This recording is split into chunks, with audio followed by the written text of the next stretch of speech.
I got a couple of mansions. Still, I don't have any manners. You got a couple of ghostwriters, but to these kids it don't actually matter. They're asking me what the fuck happened to hip-hop. I said I don't have any answers. Because I took an L when I dropped my last album. It hurt me like hell, but I'm back on these rappers. Welcome along to the Guy and Harley podcast. I'm Guy Pigden. And I am Harley Neville. Of all of the awesome lyrics perhaps you could have chosen from Eminem's new album, they were okay. They were fine. But I thought you would have done something, something topical like a shot at MGK or, right. or the one at Little Xan. I am a big fan of Little Xan. I kind of thought you'd... Well, some of them are like, because there's another one here, like, I wasn't real. I decided not to pick anyone with any specific beef, so to speak, although obviously that's addressing a lot of people because that's a really big problem. Yeah. The ghostwriting. But yeah, I mean, then it does go on. I actually really like this line. And actually coming from humble beginnings, I'm somewhat uncomfortable winning. I feel that. Yeah.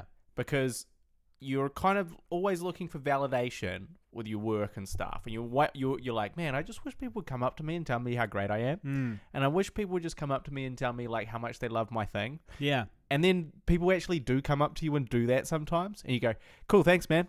Yeah. Yeah. You go, oh, yeah, it's nothing. Yeah, cool, thanks, man. Yeah, no, it's pretty shit, actually. Oh, it's not as good as, like, what I'm working on now. Yeah, so actually kind of, that was a bit of a disappointment, whatever you're talking about. Yeah. I Survived the Zombie Holocaust was good, but that was me 7 years ago. This is me now. Yeah, so, but you just really quickly dismiss it and brush it off. And I think it is hard when you're kind of in this mindset where you're looking for this thing, and then you get this thing, but then you kind of ignore it when you get it. Yeah. But he does go on to say, but nothing is feeling like anyone has any fucking ability to even stick to a subject that's killing me. The inability to pen humility. Ha-da-da-ba-da-da-da. We don't even make a bunch of fucking songs about nothing and mumble and fuck it, I'm going for the jugular. Shit is a circus, you clowns are coming up. I don't give a ounce of a motherfuck. Anyway, obviously talking about mumble rappers. Yeah. Yeah.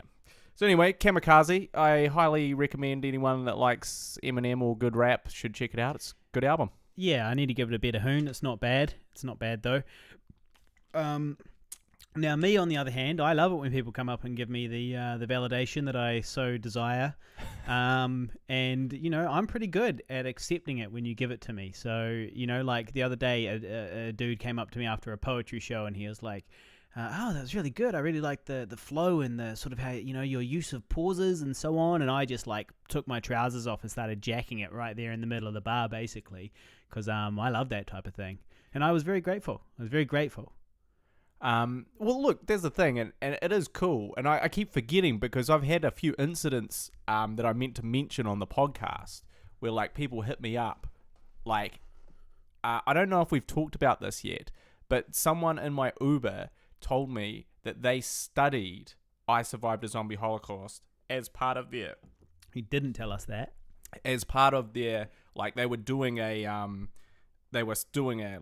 study on horror, and they watched I Survived a Zombie Holocaust as part of their work for their reference of this thing. That the teacher showed them that. So, yeah, continue. All I'm saying is we're in the... sphere of public consciousness, but the sphere of influence. People are literally writing essays about our movie. Yeah, but now here's the question though: did they use that as an example of something shit? Something shit of like they're like yeah. So look, here's what we want to do. Here's a low budget New Zealand zombie movie. We want you to study it and really look at just where it went wrong. What did they? Really, this is an essay of failure. We want to really describe why this is bad. Go. No, I think they were looking at New Zealand horror. I think that was their thing, or zombie films. Well, they're obviously looking at zombie films or horror, but they have good examples and bad examples. I don't think it was. It was like examples. Yeah. So you make up your own mind. The example. All right. Cool. We should probably apologize to our listeners for our tardiness. Yeah. Well, yeah. I mean, I'd like to apologize, personally, to Liam Hegarty. You know, that guy, 5150 listener, Liam Hegarty, he's out there every week, baying for blood when the podcast doesn't show up. He's also a Patreon supporter, so it's literally a business transaction, you know, like that we are failing. That we're failing. So big shout out to Liam and all of the other Patreon supporters. You guys are amazing. And actually, speaking of... Well, hang on. Firstly, I'd just like to offer a quick excuse. Yeah, let's make some excuses. Which is that... No, that's important. Let's make some excuses because people need to know why we haven't. Yeah, well, look, I love the podcast. I do. But, geez, I tell you what. Like, both of us, Guy and I, have been just balls to the wall, flat out up in this sumbitch. And we were like... We were going to do it today, right? And I was having a nap in the afternoon, and Guy was like, so podcast as per the plan? And I was like, nah, fuck it. Like pretty tired. And he had woken me up from my nap. I hadn't actually started my nap yet. I was in that beautiful zone. Peaceful. The peaceful zone, you know, where the pain of life is just far enough away, and the warmth... It almost seems like it'll never come back. It almost seems it'll never come back. The warmth of oblivion is so close. And you're just in that little zone. Moment where you forget to breathe. You stop breathing for a little while and you're just drifting away. You're neither dead or alive. That moment, that's where I was. And I was like, hey mate, podcast? Yeah, exactly. What's going on? And I was like, fuck the podcast. Fuck Liam Hegarty.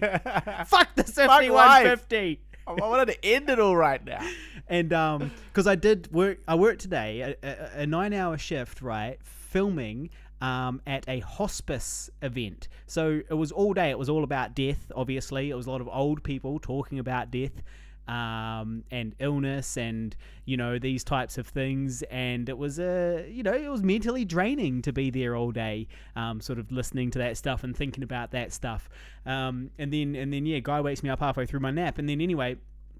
I was like, well, if we don't do it tonight, you know, how about tomorrow? And he's like, and then basically, no, right through until next Tuesday, I think it was. When, like, in reality, that's probably not on the cards either. Because it's my poetry show. I've got a poetry show on Tuesday. And I'm working Tuesday night. So it was going to be like, who knows? Another week more. Another week. Yeah. So here we are anyway. So we do try, guys. We're just both super busy. Also, you know you're busy when you go... Like today, I was like, oh, sweet. I've got a day off my second work. So I'm still working. A day off. So I'm still working. I'm just working one job. I'm just working one job. Yeah. I was like, sweet, I've got so much time. I've got a day off my second work. Yeah. So I'm in the middle. I'm a very busy man. I'm currently writing with dear friend Imogen the vegetarian. Imogen the vegetarian. An animated ad, which is basically advertising, incorporating soundtracks into audiobooks. So the idea is that they kind of create a custom soundtrack for your audiobook, which makes it a more immersive experience, which to me makes perfect sense, right? And their whole concept is we wouldn't watch a movie with no music, right? It's just not the same. So why listen to an audiobook without that, creating that extra element? And this is what they do. So we're working on writing that at the moment, and we've just turned in the first script, and it's a very trepidatious time because you've worked really hard on this thing. You think it's good. You think it works. You think it really sells this thing. And they're like, cool, we'll give you the notes tomorrow. And I'm just hanging a sword over my head. It's the sword of Damocles, is it? The sword of Damocles, my favorite. Mm-hmm. I love that. I love saying that. Mm-hmm. Hanging over my head because like they could turn around and go, "This is brilliant! You nailed it! You got exactly what we were looking for." Or they could go, "We hate this. This is nothing." In fact, they could go, "Look, we need a different writer on board because we're so unsatisfied with what you have produced here." That we have to try something else because this is just not working. So we'll find out that tomorrow. Well, we will all look forward to the update on that one. Keep you posted. Now, speaking of the 5150, I'm actually, you know who I'm thinking about right now? Not who I'm thinking about right now. Who are you thinking about? I'm thinking about. So I'm thinking about someone in Australia. Maybe you're thinking about someone in I Australia. am thinking about someone in Australia, Oh. but I don't think we're thinking of the same people in We Australia. might be thinking about, this person in Australia, this special person, This little special someone. this special somebody in Australia. That's who I'm thinking about. Mm-hmm. I am, of course, referring to Jamie Oxley, Sifty 150 listener, cruising deep in the outback of Australia, just him, the moon, the occasional roo, and our dulcet tones. And the open road. The open road. So shout out to Jamie Oxley because he bought an a signed I Survived a Zombie Holocaust DVD the other day, which we both signed and I've sent out to him.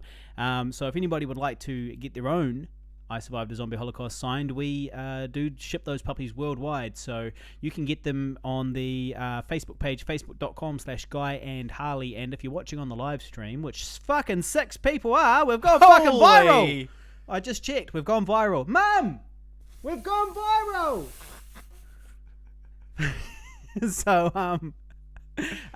So anyway, I'm just going to quickly post the link for that there. Yeah, I'd like to give a shout out to my beautiful girlfriend. Also, probably one of those streaming right now. Doing a bid in Australia. She's With the other convicts. Yeah, with all the other convicts in Australia, because they're all convicts, as we know. They were colonized by convicts, criminals, petty thieves. Yeah. Really just the leftovers from England, and it's not like England was like a great place. No. So it was like the shitty dregs of England. That's Australia. That's Australia. Shout out to Australian listeners. Shout out to our Australian listeners, including 2 of our 5150 multiple supporters, Patreon. Yeah. But yeah, so shout out to her. She's currently there trying to work her way back to beautiful New Zealand, and thinking of her right now. And she is messaging me, and as we talk. So shout out to my. So fucking stop distracting him, please. Yep. So she is very distracting. So, well, moving on. What else we got? Shit. So, I would also like to shout out a new 5150 listener, David Willis. Welcome to the family, my friend. So welcome along to him. Ba-na-na-na. Now, I am back on the poetry wagon, okay? And you'll all be pleased to know. You'll all be happy to hear that I'm back on the poetry wagon. Now, I fell off the poetry wagon for more than a year. Yeah. And the wagon rolled backwards and parked on top of me, and then I just lay there crippled for a year, actually completely unable to move in terms of poetry. I wrote nothing new. I've done no performances. Unrelated to being clicked off the stage that time? Oh, no, it was a factor. There was several factors that contributed to my loss of passion and joy in the poetry. Let's go through them all. One is that my best friend didn't support me. That was a big contributing factor. It's difficult to, you're like, hey, my guy, I did so great today. I went on a TED talk, and he's like, gay. Cool story, bro. Gay. Cool story, bro. Yeah. Yeah. Gay is a derogatory term, I might add. Yeah. Classic guy. Getting clicked off the stage that time, it didn't help. You didn't actually get clicked off the stage. No, but I got clicked. You got clicked in mid-poem. Yeah. So and then on top of that, I just kind of got busy with other things and stopped writing, basically. And it used to be that the muse, I can't really control when the muse will choose to cruise through, but the muse ain't been interested in swinging by lately. So just to be clear, muse is code for weed. No. There's the weed's doing fine, but the muse is no longer interested in the weed. The weed no longer attracts the muse like it once did. So what I'm saying is I've got to move on to heavier narcotics. Yeah, Harley was like, hey, you've got to, bro. This is his great suggestions for my product. Bro, you just got to get really high. You just got to get really high and stoned, and you just start writing, man. You just start writing up. That's not really. And I was like, okay, sure, I'll try that. I'll try doing that. So I got really high. I got sleepy. I went and bought some McDonald's. I had a wank, and I went to bed. So to have a wank. Total fail. Yeah, well, look, it takes total fail. Well, you've got it takes a few goes to get used to it. You got to work through all that, Um, and then it will hit you. But so anyway, I am back on the poetry wagon. Okay, and it's not really because I want to be honest. It's because I got asked if I wanted to be the feature poet at Poetry Live in next week. And basically, the answer was no, I absolutely don't want to. But the first rule of Operation Go Pro is say yes to everything. So I was like, well, fuck, I can't say no to that, can I? And so I had to say yes. And so basically, for the last 2 weeks, I've gone along to poetry for the first time in over a year. And so the other day, anyway, I did my poetry. It went fine. It was all good and stuff like that. But then anyway, I was leaving. This is really where the story gets interesting. Is that I was leaving and I was like, finally, it's late on a Tuesday night. Here I am on K Road. I'm single. It's time to buy another vagina in a can. Yeah, boy. Yeah, boy. So I'm back on the vagina in a can buzz. Wagon. Yeah. And You slipped off for a little while in exchange for real women, and then you were like, you know what? This not working out for me.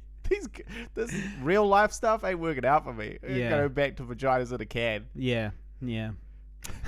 So anyway, or they were like, this isn't really working out for me, Harley. You should probably go back to the vaginas in the can. Well, the first time I tried the vagina in a can was years ago. Well, it was when Angie was like overseas. When my ex was overseas, and there was several months there, so it was time to experiment with a vagina in a can. Yeah. And you guys can learn all about that if you go delve back into the archives. There's an episode there called Vagina in a Can. Yeah. In case you can't find it. If you want to know. So if you'd like to go back, this is a callback to that. But yes, anyway, so I was sort of standing out on the street, and I was like, just sort of fucking around on my phone, pretending like I had something to do on it, kind of just waiting for the right time to duck into the shop. And I ducked into this adult shop on K Road, and I walked in, and the lady behind the counter goes, "Hello," and I go, it's okay, I'm in. Which definitely gave her a fright. Stop messaging your fucking girlfriend live on the fucking show. What the fuck is wrong with you? Fucking look at this fucking guy. See,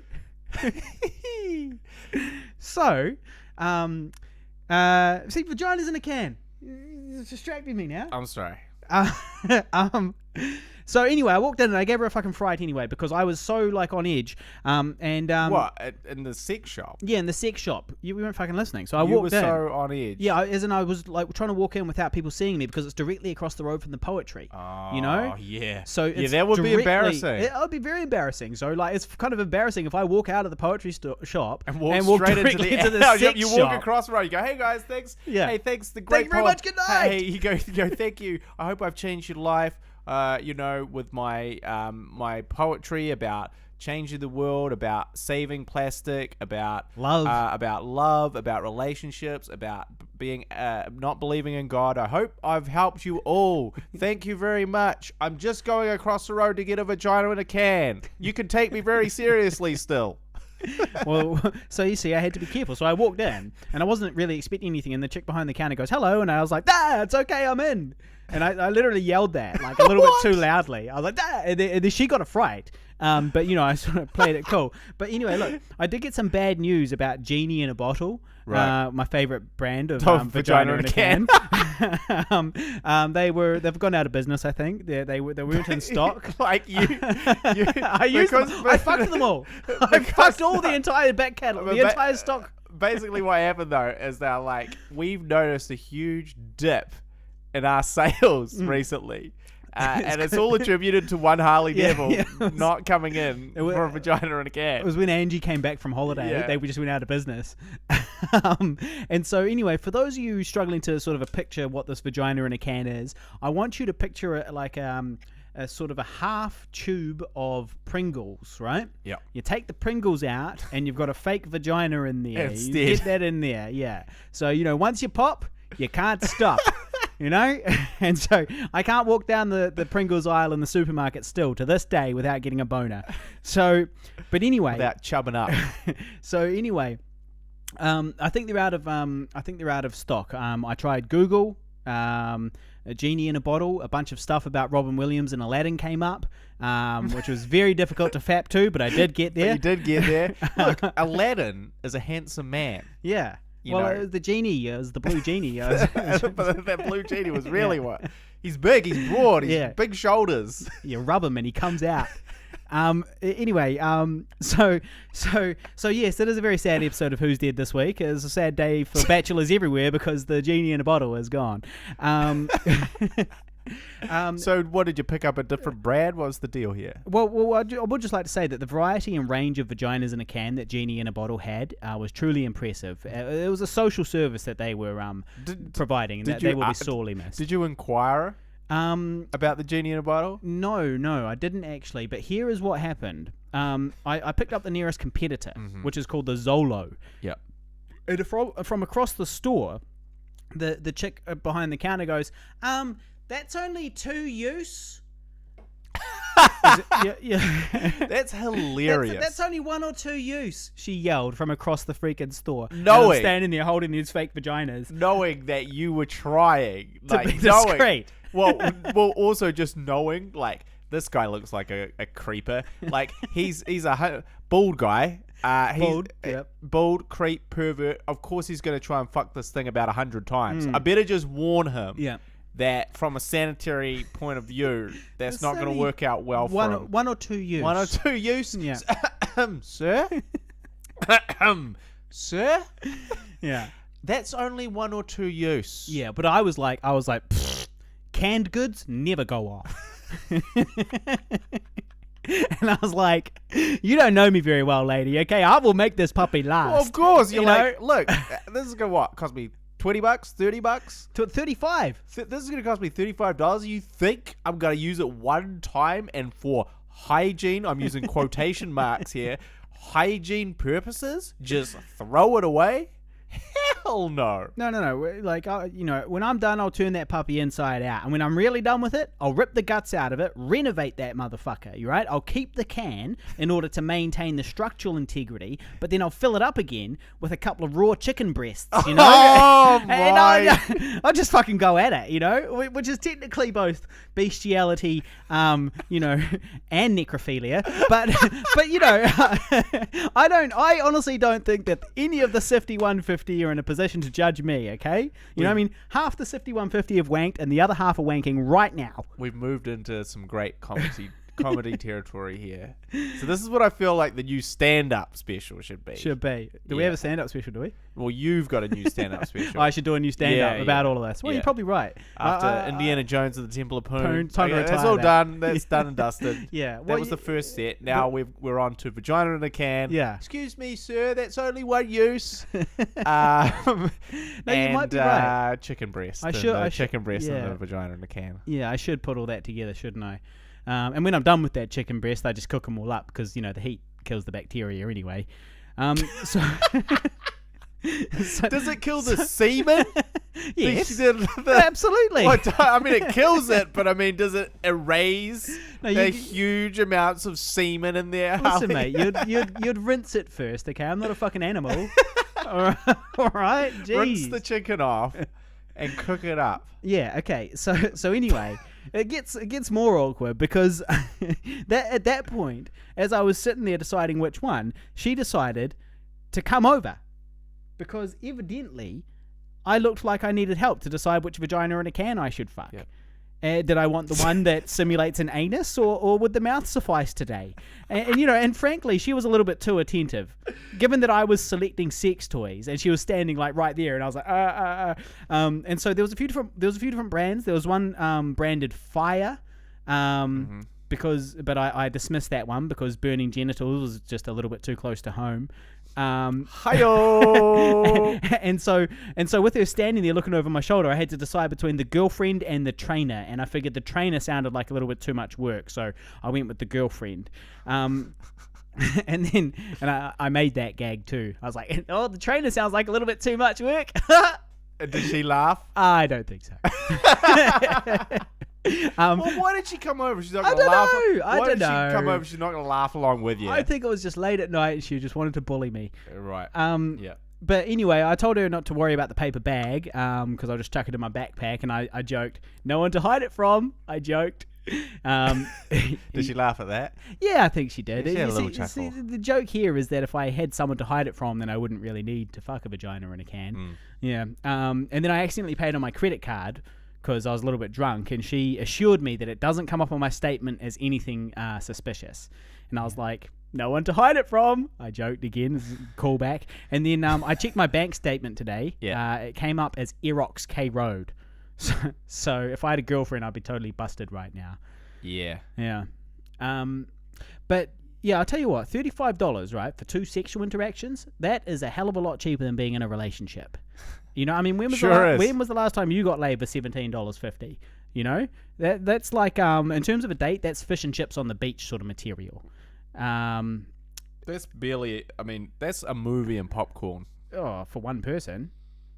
And anyway, you might be wondering why I'm sort of talking so openly about this. It's because yeah. Because you're trying to be funny on the podcast? No. There is, of course, like everything I do, a political agenda. Okay. I'm here to battle the binary. We need to stop empowering the matriarchy. Okay? I object to the sexist double standards that I am being subjected to. All right? You get a woman on this show to tell a joke about her vibrator and nobody bats an eye. All right? I fuck a vagina in a can and suddenly I'm a creepy, bold pervert who needs to get off the bus. You know? So double standards much. You know? So, yeah. This is comedy gold. this new stand-up routine I'm a big fan of. Yeah. And so anyway, to end all of that, I went to poetry again last night, and I had a really terrible fucking set. I thought you were going to say you had a really terrible vagina in a can experience. I had a very terrible yeast infection from using it more than twice. From the third time? Just had to gamble. You go, wait a minute. Just had to try your luck. Is it possible to give yourself an STD? Can you catch it off yourself? But so I did this poetry, and I got a tiny crowd of like sort of salty old locals who have all heard my poems a million times. They're all the regulars. Yeah. And one guy heckled me as he walked out. Good. What did he say? So it was my Angie poem, and it reaches this bit where it goes, I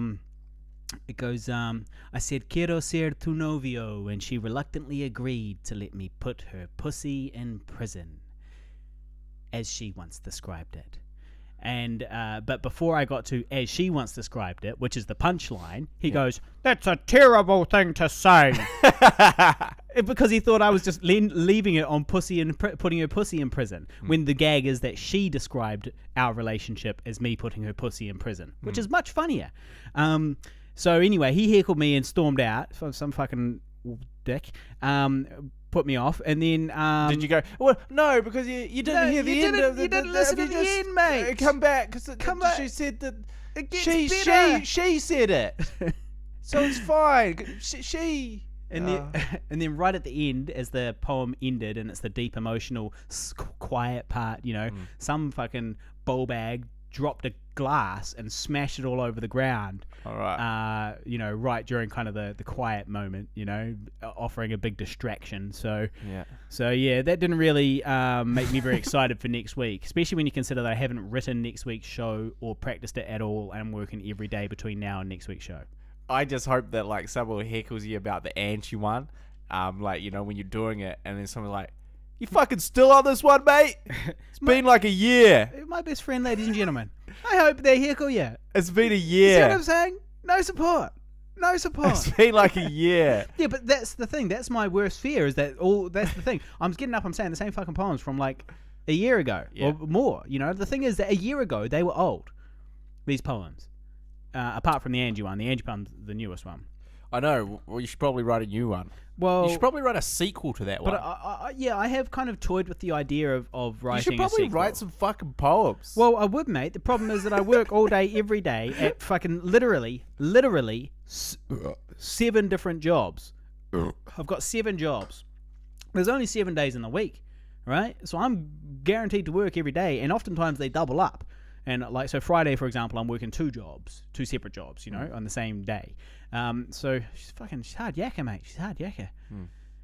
So when are you going to find the time? That's the thing I find with writing is that I'm much more inspired. Like the first day off that you have, you sleep in, and then you don't really achieve that much. You might do some life admin. You do some fucking groceries. You get some petrol. You do some washing, hang up your washing, all of that stuff. And then the day's kind of ended, and you're like, nothing. I've got work at 8 in the morning, so I'm kind of just going to chill and I got to fuck it. And so what you really need is like 3 or 4 or 5 days off, and then by the second, third, fourth day, you're starting to go, all right, cool. The old creative juices are flowing, and you can like write a new poem about Angie.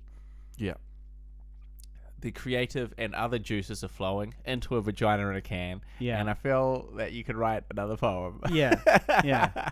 Well, I should at least compile that vagina in a can rant into a set. Yeah. And try it out. Absolutely. Yeah. It'll get some laughs. Oh, 100%. I mean, boner in the supermarket, genius. Pringles aisle, genius. Shout out to Jeremy Howson, who was a listener. And we should probably give a little shout out because he did an update recently. I don't know if we can get into it on the podcast, but it sounded like he's going through some tough times at the moment. Yeah. He's going through some trials and tribulations. He's a long-term 5150 listener, is Jez Howson. Which we all do in our lives. And we love him. And, he's been there from the beginning. He supported us and just saying, we feel for you, Jezza, hope everything's all good down there. Hope everything's all good with you, and I hope, you're feeling all right. So quick shout out to him, just had to say that. Yep, shout out to him. And not quite the same, but I do have some understanding of the feelings you must be going through with a breakup and all that stuff. Spoiler alert. Well, it was too vague otherwise for everybody.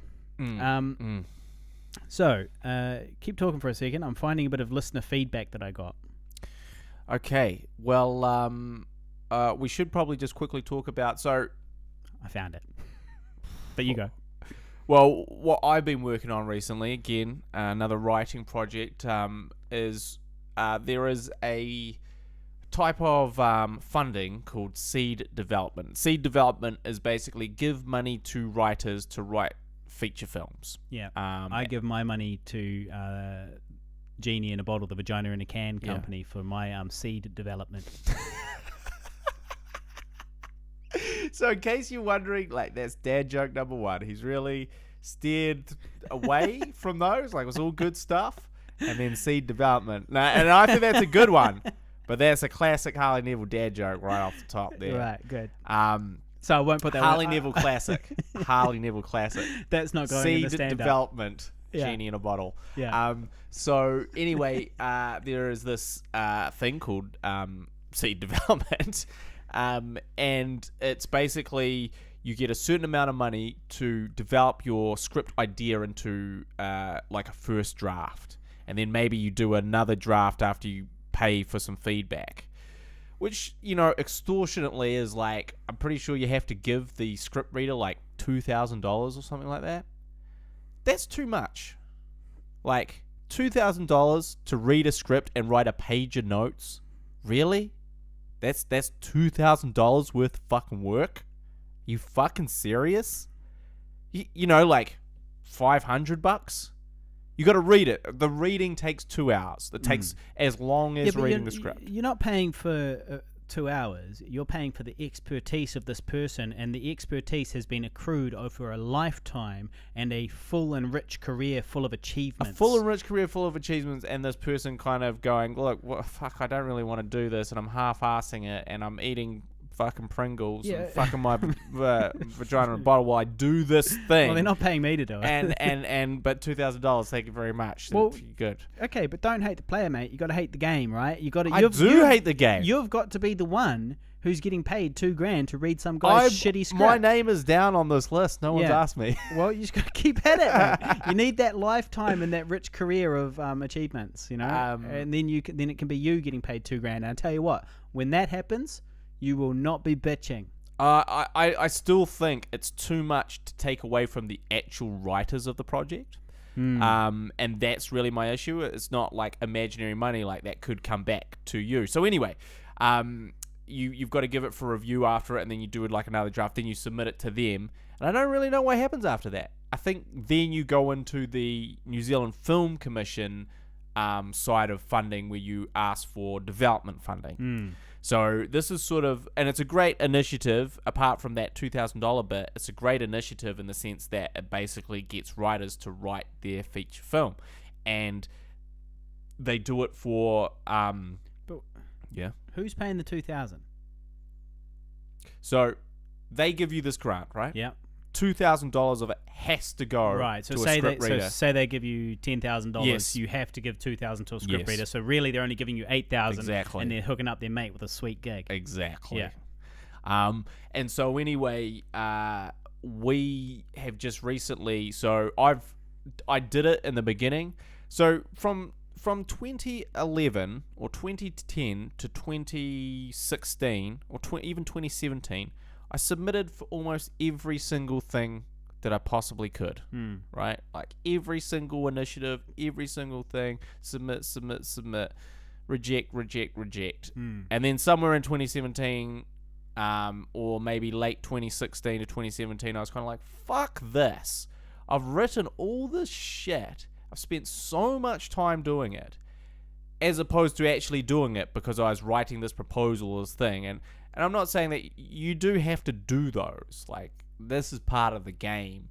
But it's also very frustrating because obviously with the inevitable rejection, you're like, well, why the fuck didn't I just work on something that I could have actually created?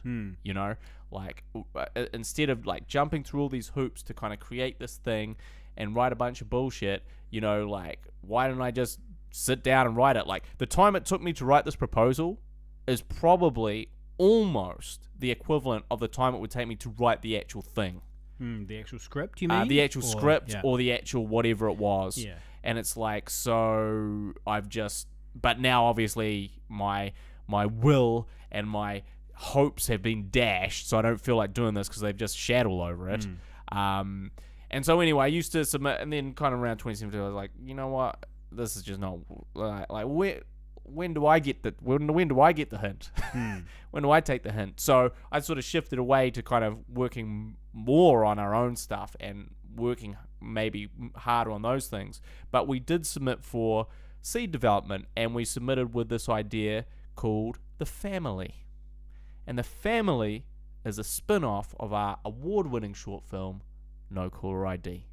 So essentially we take No Caller ID, the premise of No Caller ID, and expand that into a feature film.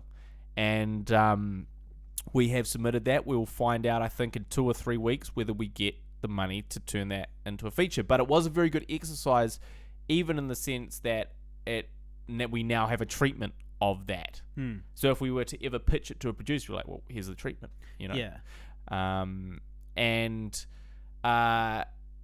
It's also, you know, we could decide if we're unsuccessful, we could decide, well, maybe this is the feature film that we decide to make next, because it ticks a lot of the boxes of a low budget film, and it, you know, definitely has a lot of potential and it is shootable. Yeah.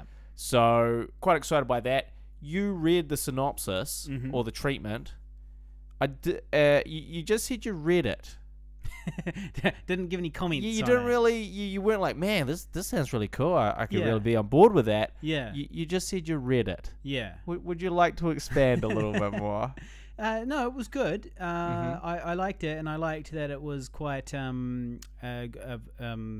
didn't really hold back in terms of like the sort of violence and so on.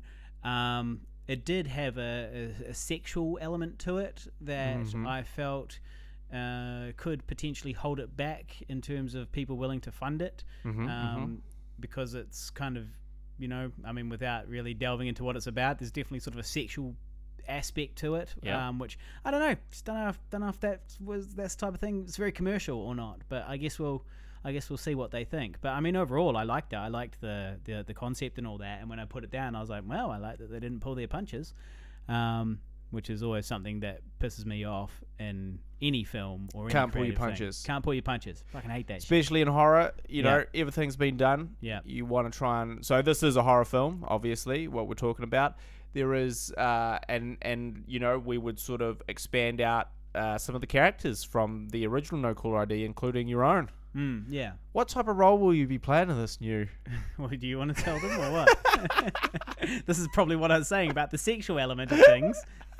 You want to tell them? Well, look. I mean, it's only the 5150. Yeah, look. I mean, look. You do. These guys pay our fucking bills, especially also, the Patreon supporters. Also, this idea is, like, obviously you can't be typecasting bald people all the time, and making them creepy bald pervs. Yeah. But then somehow, in this one, you are a creepy bald perv. Yeah. Yeah. Real creepy. Real perverted. But I think it's a really good role for you. Yeah, absolutely. Great. Probably, I would love to see you on that because you see, only like you, the listeners, don't see the mean Harley Neville. There's no mean Harley Neville. He's all smiles. You don't see the mean guy, but I see him sometimes. He comes out sometimes. Yeah. And what is the mean? What is the mean? Oh, Harley he's do? just quite. He's a condescending guy. Sometimes I just can't be fucked though with people's shit. And I sometimes I'm quite abrupt about and calling he's it not out. very understanding. Yeah, or just not very tolerant of people's shit. I believe they call that not suffering fools. Well, you say that, but it almost seems like you're implying I'm a fool. You see, guys? You see? Implication being that my issues are foolish. So, yeah, the mean Harley Neville. Yeah. Because normally we see that, hey, it's me, it's Wesley. Listen, I'll tell you who that one you're talking about there. I've got multiple personalities, people. Yes. The one that guy is talking about there, it's me, it's Wesley. That's the Nevs, okay? And the Nevs is the guy who comes on the podcast usually. He's a funny guy. He's the funny dude. Chuck him up on stage. He'll figure it out. He'll be right. But the cunty one, his name is, I call him the smart one. He's the smartest of the whole bunch, and he's just not very tactful. But he's the smartest for sure. He's a bit ruthless. He's ruthless even with my other personalities though as well. He's a bit of a cunt to all of them too. But sometimes you need that. Yeah. Yeah, maybe not to your friends. Well, sometimes it depends if your friends are doing something stupid or not. Sometimes a good friend will call you on your crap. Sure. Yeah, sometimes that's the job of the good friend. So yeah, he'll be coming out of this film. Yeah, big time. The smart one, put him in charge. Yeah. All right, cool. Well, I've got two things to say about that. One is something I forgot because we talked too long, but the second one is that the smart one's coming out. Where is he? The smart one. Bring him out. No caller ID. Big news. This is a big announcement. Fucking eight listeners on the live stream. 5150 listeners on the podcast. I just want to let you know there's 8 people on the live stream right now. We've gone viral. Now, this is breaking news. This is breaking news exclusively for the podcast listeners. We have not announced this publicly yet. I haven't shared it on Facebook or anything like that. No caller ID is officially been released. Our short film has been officially released on TVNZ On Demand. So if you are in New Zealand... Really? Yeah, it's out. Okay. You didn't know that? Yeah, it's out. I just haven't been sharing it. It's on TVNZ On Demand, and it is publicly viewable if you're in New Zealand. So if you're in New Zealand, go TVNZ On Demand and search for No Caller ID, and you'll be able to see our award-winning latest short film, the one that took us all around the world and got us into all the horror festivals and opened doors for us and got us, it sort of led to us getting the funding for Harrow, our web series last year as well, sort of opened that door for us, contributed to that as well. So if you'd like to see that, TVNZ On Demand, search for No Caller ID. That's up there live right now. They paid that much for that? Yeah. It's not very much. Yeah. Yeah. I say that much as in that little? Yeah. We got to have it on their freaking thing. Yeah. I bet there's 2 ads. So what in happened, it? Yeah, no, there probably is. So what happened was we sold it as part of a package. Well, not us specifically. A sales agent sold it as part of a package with a whole bunch of other short films. And then by the time you take the sales agent's fee and you take everyone else's fee and you divvy up the remaining money between all of the different short films that were sold as part of that package, it amounts to approximately 5/8 of fuck all, and that's what we got paid. But it is up there. But that's also why I haven't shared it, because I'm a bit like, well, fuck those guys. Who gives a shit? What I'll do is I'll wait until our contract runs out with them, and then I'm going to share it on Vimeo. But I'll put it under like a $1 paywall or something, and we will get more money that way, I would say. So that's why I haven't really shared it. But for the 5150 listeners, if you guys want to get in on that, go for it. TVNZ on demand, no caller ID. Monetizing our bloody... Yeah, and there'll be commercials at the top of it. Yeah, they will be. Extortionate. Now, I'd like to also, if you're on the live stream, and you can see that we have got some brand new microphone arms. So we are now, we used to have, I used to have to put my microphone on a stack of World War II books. Guess what? I just bumped my beer off the desk with my microphone arm, and it landed exactly into the rubbish bin. Yeah, and it was empty. And it was empty. Perfect.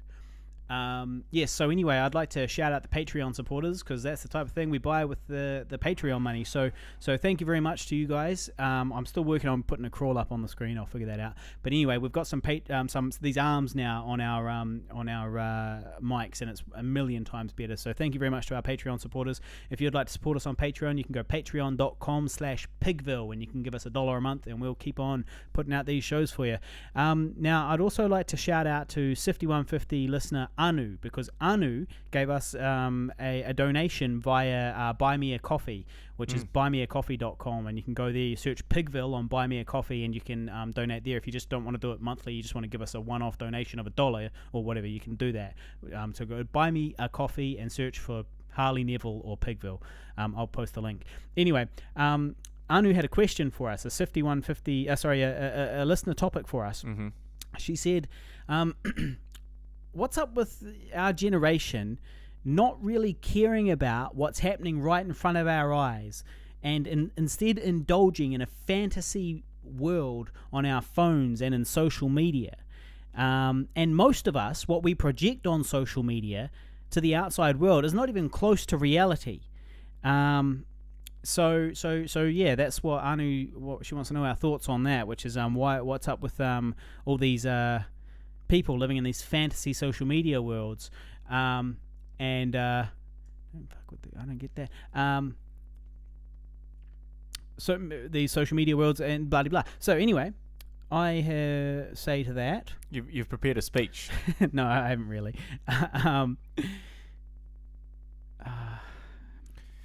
You can't find it. You talk. He's prepared a speech. He can't find it. It's not a speech. I just had something minor to say. Just something minor, just a couple of paragraphs.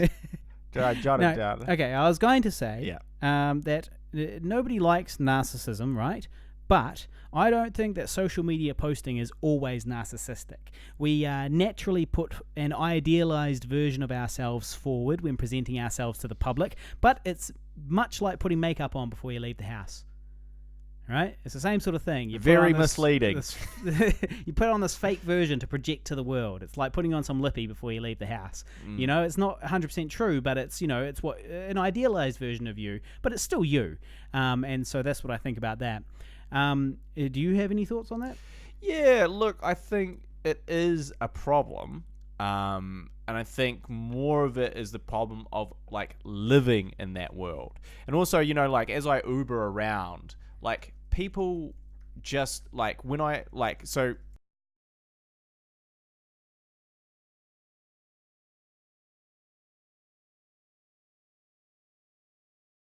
common things I see is people watching their own and friends' Snapchats of the night they've just had. Just re-watching what they've just fucking done. And it's kind of cool. Didn't you just live that? Do you really need to look at your snaps? I mean, even Snapchat itself to me seems redundant, because to me the whole point of a lot of this stuff is you're making this journal, right? And the journal stays there, so you can always go back. But Snapchat, it's deleted. It's gone. Yeah. So you're making these hilarious snaps and this hilarious that and that hilarious that. It's like, who cares? It's fucking gone, and you won't remember it, and no one else is going to. That's why I never got into Snapchat, because I was like, well, fuck it, who cares? If I'm putting the effort to create this content, I want it to be around forever, working for me forever. I want in 50 years people are hitting like on that shit. I'm like, damn, that status from 50 years ago when I was drunk, that's just paying divvies. So yeah, I'm still like, I guess, and also like, and I'm certainly guilty of this, but the whole dip into the phone when people are talking. Yep. Which Guy literally did on this show 5 minutes fucking ago. Looking good. Yeah. I was midway through some excellent stand-up comedy rants, and I look over, this guy looking on his phone, bloody talking to his girlfriend. Can't wait half an hour. Can't wait till the show finishes. Couldn't wait. Couldn't resist. So I do think that's a problem. I think that also is an issue of like, hey man, oh shit, this is really cool. I need to capture it. And it's like, yeah, use your fucking brain for that. Use your powers of memory and recollection for capturing this moment, because if you're trying to capture this moment through your phone, all the phones up recording the live, the whole point is it's live. Like the whole point is you're their experience and not you're their experience. Like, oh, the angle's not quite right. Oh shit. Oh, the light it's blowing out. I'm not gonna be able to have this for later. Like, we do need to lean, I think, a bit towards actually experiencing and just going, look, this is experience that I am taking right now. I don't need to record it. I don't need to document it. This is just a thing that I'm experiencing and enjoying, and I will try and remember. Because the other thing is, the more you use your device to do this, your ability to do it is going to be diminished. Like, your own ability, because your brain is not used to doing that. It's like, cool, my phone's going to get that. I don't have to get it. See you later. So I think that we definitely could do better, and I'm talking about myself as well. We could definitely do better with that stuff, and especially that whole, we got to document it. Like, we got to do it. Hey, quick, this is an amazing sunset. Don't just look at it. We got to take a quick photo. And it's like, how many of those sunsets do you look back up and go, yeah, man, yeah, that was a cool sunset. I remember that. And look, this is kind of maybe true. Like, I don't know how often you even go back into your phone and look at photos, because for me, like, I'll take photos. And I just will never even go back. Like, I'll take photos of the thing, and I'll just never even look at them.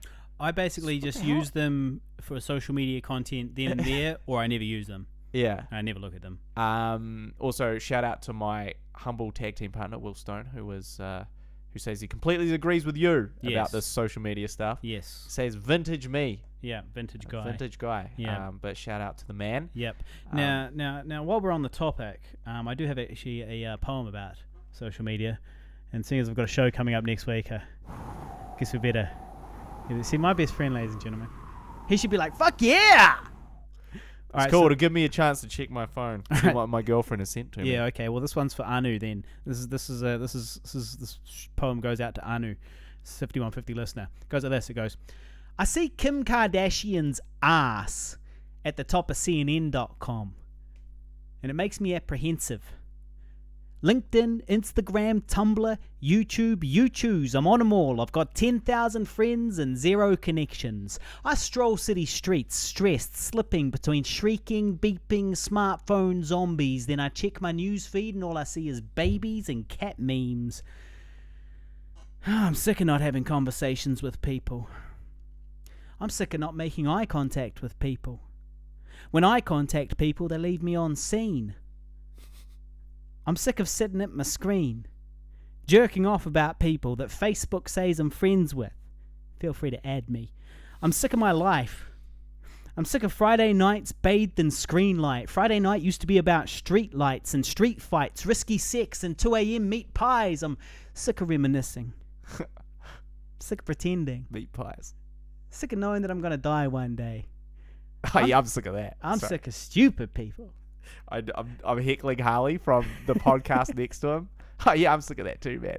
No, that's supportive. It's good. Well, it is. I'm sick of knowing that I'm going to die one day and a stupid person's going to take my place, breathe my air, share my molecules, eat food I already ate, celebrate the same dates. It's Groundhog Day. And assuming the stupid get their way, we'll never get to outer space, which means that all of my creations will die with our civilization. I see Kim Kardashian's ass at the top of CNN.com, and it makes me apprehensive. That's my poem, anti-social media. Now, that is a semi-new one. It's not. It's fucking old as the hills. I've just changed a couple of bits. I'm just gently improving it. Well, some good improvements in there. I'm liking it. The left on scene thing? Yeah, I can't remember which bits, but I like all of it. Good. It's good stuff. Good. Of course, it really just reinforces my point that I just made. That poem is. Well, so we're on the same team. So there we go. With we're on the same team. There you go. There's this. That sums it all up perfectly, doesn't it? Yep. There you go. But yeah, we do have to, and I definitely should make more of an effort to be like, hey man, I'm present for this conversation, and I'm not skipping off to have 3 more conversations on Facebook at the same time. I'll just engage with you at this point. And I think if we all did that, we'd probably be doing better. The other thing about that whole, the presentation on social media, it does maybe lead to unrealistic expectations. Like, if you're into me on social media and then I convince you to go on a date with me and then I show up in real life, boy, that's a disappointment, let me tell you. That's a fucking disappointment. Well, you less funny, less handsome, less funny, do you honestly less think, popular? Do you think that I post pictures of me on Facebook where I look as short as I actually am? I mean, you fucking kidding me? Nah, delete those fucking ones. Untag. I mean, I'm constantly wearing a hat. I'm wearing a hat right now in the live stream. That's just to hide my bald, disgusting shame. The shame of my disgusting bald head. Disgusting ailment. I mean, it's nighttime. There's no sun. What do I need a hat for? I'm inside. This is pathetic.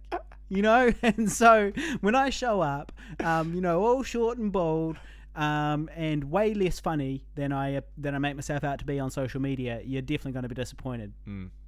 Yeah. The problem is actually getting people to meet me at all. Even with the social media thing, it's really not working lately.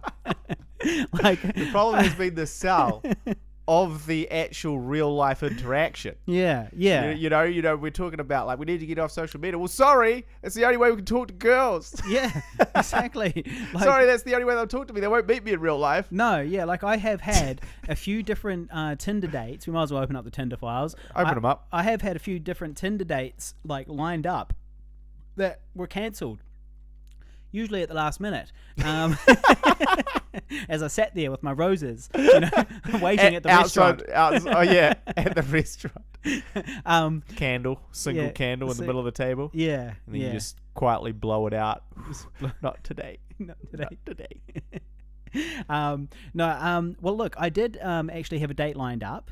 As in I had a date lined up before I had to cancel it because I got a huge disgusting infection in my face. I got an ingron here which got infected, and I was like, well, I can still go along to this date. It's not so bad. But then I thought it didn't look that bad, but then I showed it to my dear friend Tanya as she dropped me off at a party, and she goes, I would cancel that date.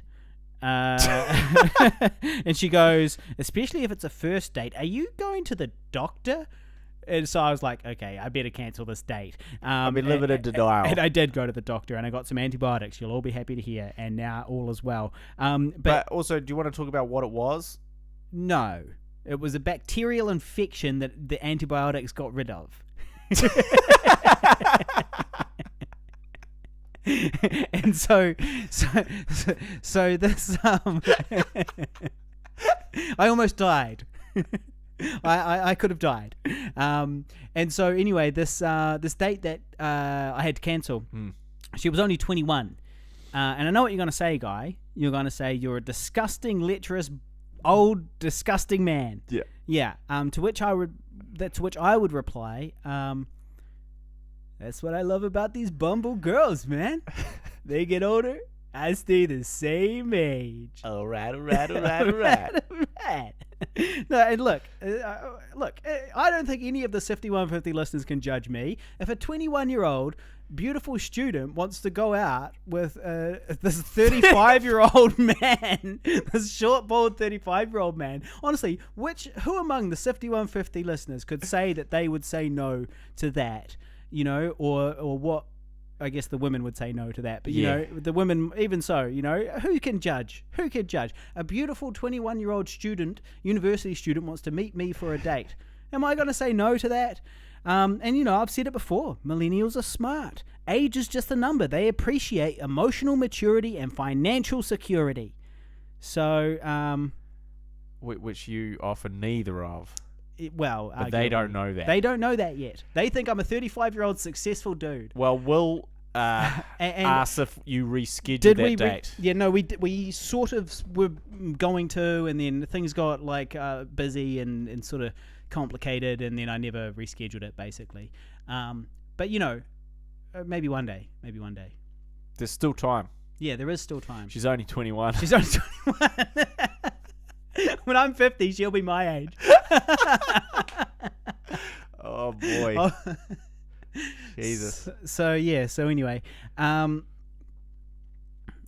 was also another one which was a weird situation in that I matched with a woman on Bumble. We had a few messages, and the very next day I went to work, and then I was at work and I was filming something, and there was this really beautiful woman sitting directly next to me, and she was super gorgeous, and I noticed that she was there purely for her hotness, basically. And then halfway through the day, unrelated to that, I started messaging the girl I'd matched with on Bumble the night before, and then it turned out it was her. Of all the people that I could have been sitting next to that day, I was literally messaging her. Right, it was going from my phone up into bloody space, into the satellite, bouncing around, doing whatever it does, and then coming back down a foot beside me. So that was weird. Okay. So how come then you didn't recognize her? Because social media. She was giving me all the angles on social media. The hot angles. The hot angles on social media. Obviously, she looked a lot different. Well, not that. It was more like, you've never met her before. All you've got is 5 photos on Bumble, and sometimes people look like other people. But yeah, I do think, hey, maybe that one's meant to be. But the thing is that she is only 25 as well, and so I just, as fun as it is to perhaps go on dates with these people much younger than me, because we did organise to go on a date, and then she postponed it at the last minute, and then I never pursued it again. Blew out the candle at the restaurant. Blew out the candle at the fucking restaurant. Fucking threw the flowers in the bin again next to the other pile, and walked home, hands in my pockets, head down. And so, but yes, I mean, look, you could argue that perhaps dating women so much younger than me is doomed. And that you could argue that I'm wasting everybody's time, including my own and theirs. But frankly, I'm gonna withhold, reserve my judgment on that one. We'll see. Yeah, they've got to actually meet you before you can start making any of these calls. Yeah, exactly. Yeah. What else you got? Well, I mean, look, I don't really have anything else, except that it is almost time for my second work. Right. So we've got approximately 7 minutes. Do you have a 7-minute topic?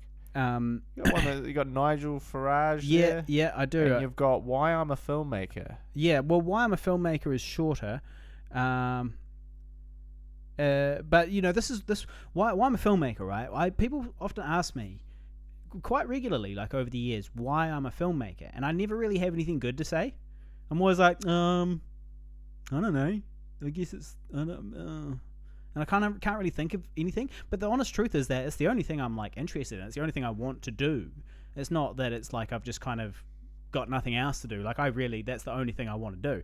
And the other day, anyway, I was sort of thinking, I had a rare connection with my inner child.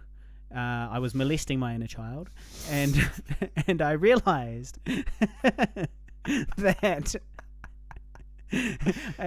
So for a wee second there, I sort of had, you know how every now and then you might have like a little flashback to how you actually felt or thought when you were a kid or a teenager or just a bit younger, you know. And I sort of had one of these as I was molesting my inner child. And I realized that I got into filmmaking, and I kind of forgot this. I got into filmmaking to play pranks on people. That's what it was. Okay, that is the nature of young Harley wanting to get famous. It was to do all the things that I thought were funny in front of people, regardless of what they thought was funny. Right? It was basically just to mischievously show off in front of the neighbors, and that was really what got me started. What do you mean play pranks on them though? Well, as in, I make jokes that I think are funny, and what I think is funny sometimes is that other people don't think it's funny. You know, so for example, I've got high five tattooed on my palm. Right? I think that's really hilarious, but I can see how a lot of people would think it's stupid. But then the fact that people think it's stupid is kind of what makes it funny for me. You know? So it's sort of about that, I don't know, playing pranks on people. Right. Well, showing off in front of people. Well, we should probably do another comedy then. Yeah. Well, no, because we I just can did also do that. but also I can still show off in front of people. We can make a drama or a horror or whatever it is, and I can still get up and show off and be the devs, you know, in front of people, you know, during the screenings and the Q&As and all that stuff. You know, I mean, one of my proudest moments was when I got to finally make, in front of a large audience, I got to finally make my athlete's dick joke. That you'd been... When I've been saving for a long time. Well, you've been saving. You'd be telling it to anyone that wanted to... Well, that didn't want to hear it, but you've been telling it to everyone you possibly could. I'd been using my athlete's dick joke, but I hadn't been using it in front of a big audience of filmmakers who had just seen the movie. You go, this is one of my biggest achievements. The time that I used my athlete's dick joke in front of a... Was that at one of our Q&As? Yeah, so it was... we should probably tell the story properly. So what happened was...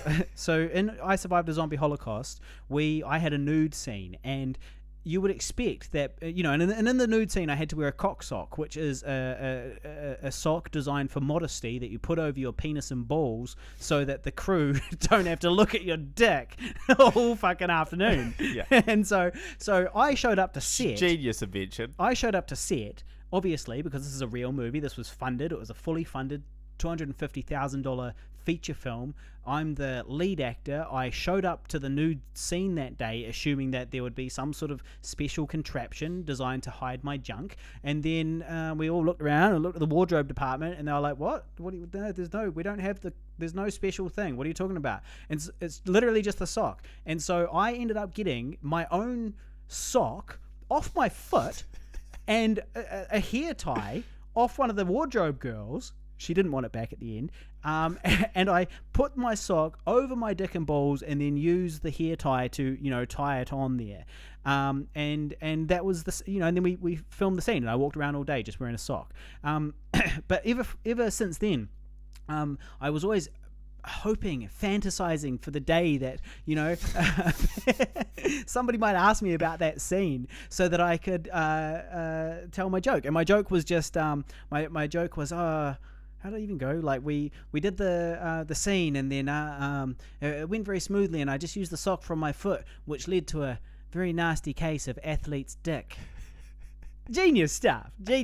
And I got to do that in front of a big crowd. Possibly, I think it was actually in LA. I'm pretty sure it was in LA during the big screening, in front of all these people, and it got a good laugh. And so I was very happy that day. And that's the number one achievement of your whole life, of my whole career so far. Guy has a whole bunch of nude scenes in Older, our second feature film, and I'm predicting, now I've got a new fantasy. My new fantasy is this. We're doing a Q&A after a screening, and somebody says, so Guy, how'd you handle those nude scenes? And then you'll say, well, I had to put a cock sock on, and then I'll jump in and go, which led to a bad case of athlete's dick. And push it over onto you, so you can be prepared for that. Just know that I'm going to do that one day. See, I would have, like, you know, if that question had been presented to me, like, obviously I probably wouldn't say this, but if I was going, if they're like, so, Let's go in the toilet humor yeah, route. you had a lot of nude scenes, how did you handle that? And I go, well, with a massive erection, obviously. Yeah. Yeah, exactly. Yeah. Yeah, exactly. I'm going to pass on the athlete's dick to Guy. That's right. Yeah. Yes, so there is that. Now, do you want to talk about Nigel Farage, or do you have to go? No, I should probably wrap it up because I've got to get changed and okay, that's head fine. off to the first job of 3 more jobs. So again, like you go, well, why don't you do the photo? Everyone's got time. This whole thing. Everyone's got spare time. Okay, so I'm just going to paint you a little picture. 10:30, I've got work at 11 o'clock. I go to my call center. I do 8 hours there.